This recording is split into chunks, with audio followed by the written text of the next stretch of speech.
Welcome to Linda's TV show. This is the home of news.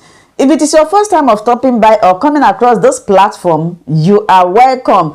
In this platform, we present to you news on daily basis as it is happening. I am bringing it to your doorstep so you don't need to bother yourself. How do we do it? We analyze it, then sit down there and watch it together with you. Then we'll come to the comment section to talk about it. Everybody is entitled to his or her opinion. You are free to criticize, drop your comment, your opinion, but let us do it constructively. Igbo ndị ọma na-ege ntị ndị na-enene ihe onyonyo a ụmụnne m ndị njeje mba ka Chukwu gọzie unu. As you are watching, please subscribe. Until we meet again, we are going to watch the video together right now. Let us dive into it. Now me I come see one girl. He say he come for Rivers State. The name of this girl, I don't know the name of this girl. He say na Rivers State he for come. Me I know say na there one governor wey they call Wike.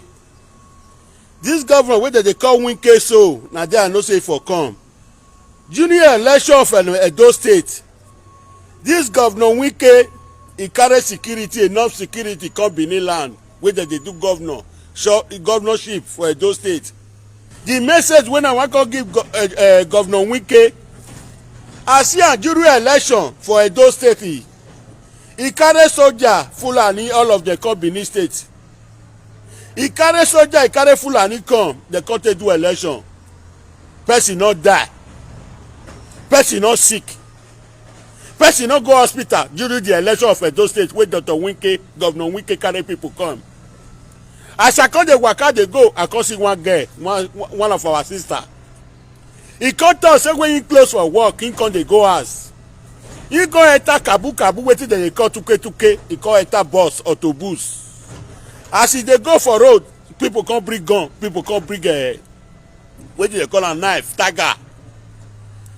Now me come ask myself, no, this one not be the Wike of Rivers State when they want to do election for Edo State when he pack his soldier come, he pack his Fulani come, person not die, person not sick. Now me I want to ask and so in the evening, this Wike when I dey talk so they say na Rivers State the governor na be during the election of Edo State of Obaseki. His second turn, this Wike I see am when he pack his soldier come, he pack his directors come. They spend more than 2 weeks, person not die for Benin, person not sick. Now me I come see this guy. Now Black Beauty, he mark it fully body. He say na so he close for work in the go also. In the for his autobus where they call tuke. Boss saying they na say they insist on men. They plenty when he enter. They carry gun come out, they carry knife come out. You don't know what they happen before you know in the enter inside Tiki Forest. In go there for inside Tiki Forest. He say whether they go for road.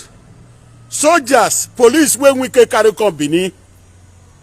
Where Governor Wike carry company, soldier, police where they carry company, whether they go for road. The soldiers, police they for road. Now what did they care for? Now 100 naira bribe now they take. Now me can say I beg my country people not be quarrel, they quarrel and not cause. They say what person don't know. Now person the house. Now I say make una help me press the notification bell. Mona press the I like your team. Mona press the following. Mona share this video. May go viral in the evening. I'll come play the voice of the girl for now. Many of una go don see him. Now today me see him. This morning I see him. He talking for inside there where they reach checking point. As they reach checking point, the man, the policemen, they not even sense the motto. Fear not let them talk because they don't carry gun facing them. Wetin me they ask? All those security now how that they protect, but during election for Edo State, Wike, you carry police, you carry soldier come. There's this guy talk and say 2023 election. Say una go kill many well. Now I say not be mama to una go for year. In the evening, if I reach us, I'll come play the guy voice. Then I'll come analyze and where make una share the video, make go reach Wike hands. I don't know if papa name Wike now they say that they call her Rivers State governor. Who know if papa name? Who know his name? Make it send that for my WhatsApp in case if I want a message in the evening. When I say message to Wike, governor of Rivers State, new generation, they send you message, Prophet Atiti. Could help me write for my inbox for WhatsApp. So the video when I say about the girl, where the girl come to say the past checking point, they go inside bush. As they carry, they go inside bush. So tell that they cut him out breast, that they cut him out penis, that they cut him out nyanch, that they cut him out head. That they bring them for different cooler where they take the carry and come house. If that kind of governor pack his soldier company, can't do election, why you not go guide the community? He say many days where they don't kill, where they don't kill alive, or where they don't kill, where they don't kill, where people not see. He say many people dey for the authority wey comot for house for 1 week. They don't know where they dey again. As single weakness and for inside that bush. I don't know as he call the name of the forest. If I plan for evening, una go listen to them. But me I dey beg una now, any man and woman wey see this video this morning, make you help me viral the video. May press the notification bell. May press the like your thing. May tell man and woman say new generation Prophet Atiti go come out for evening and not call some more. Because he get security.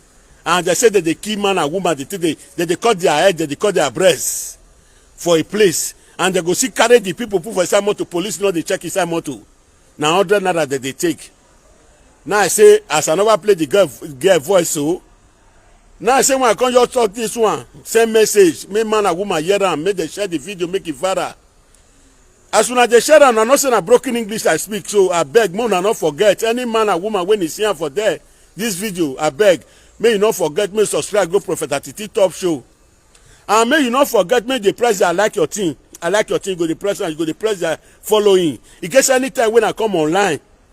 Me na Benin man, I dey speak Benin always. The day when I go speak English, may you press the notification bell and press the I like your thing. Any day when I come up speak English, as you enter your phone, it go make you yorororo, you know say new generation dey for life Prophet Atiti.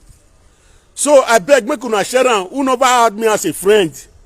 Who never had me as a friend? Never send me friend request. Make you send me for today. Oh, this story for today na get story. This story today go too hot.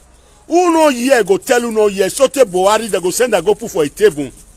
So now I say when you come drop and small for una, I beg make una share the video, make it go viral. Make it reach viral hand. If it reach viral hand, viral know as it go do one. I beg brothers and sisters wey dey for outside there wey never fit know me. Na me be illiterate wey pikin wey no go school. Na villager for grow. So any oyibo when I dey speak wey una no understand, retaliate the video. Retaliate the video. If you retaliate the video, you listen and carefully, you go hear wetin I dey talk. The matter when I want to talk today na about Wike, Governor Wike of Rivers State. During the election of Edo State, I see when he pack soldier come Benin, he pack Fulani come Benin, wey Fulani no come out again. I can't hear one girl they come, I they go for inside Facebook when I they go work this morning. I can't hear one girl they cry, say, if they come for, I don't go talk now, make una share the video, make it viral. In the evening by 7 o'clock, I go come out, come talk. Not be say I can't cause, I know the cost man and woman. They say anything where they happen for the community, my papa land. As far to Rivers State, na my papa land. As far to Kaduna, na my papa land. So anything when it they happen, the way I fit take on, I'll come and analyze them. If I analyze and finish, the people where is be where is be speak English where carry go. If you know if you carry go, maybe before my whole reach 3 days, it go reach where the table of Wike. If you read the table of Wike, now the evening I go tell you, I go talk to you. I beg Mona share the video, may go viral, may rich man and woman hand. I beg Mona not forget if you see this page for today, na new generation page. New generation Prophet Atiti, Mona they press the notification bell, Mona they press I like your team, Mona they press the follow in case anytime when I come online, your phone go make you know say that boy will not go school. Where they speak broken English will not complete. You know say don't they for lie. Any English when I speak you, they take them for me, they calculate and follow me. The one when I not reason well for the English when I speak, you go arrange and well for me. So now the short message when I can't drop for today be this. By 7 o'clock in the evening, me I see am when we carry soldier carry Fulani herdsmen come Benin where they do election. But one girl come out for a community now say Wike he no get security for house, he no get security for street. Now me I come tell Wike now say guys say Tiki forest, plenty people plenty for Tiki forest where they never feel set free. people plenty for taking forest where they want slaughter. Plenty people plenty for forest where they want cutting yams. Plenty people taking forest where they want cutting breast. Plenty people taking forest where they want cutting head.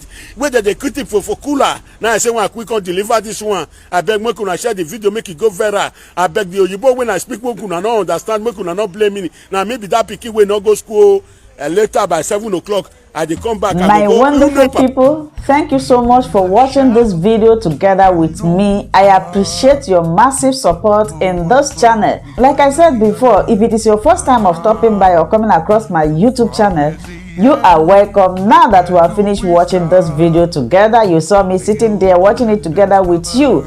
I appreciate you. Let's go to the comment section to talk about it. If it is your first time, subscribe, put on your notification bell. That notification bell is very, very important because it will enable you to know when I upload a new video. I will meet you guys again in my next video. I appreciate your massive support. Remain blessed. Bye-bye.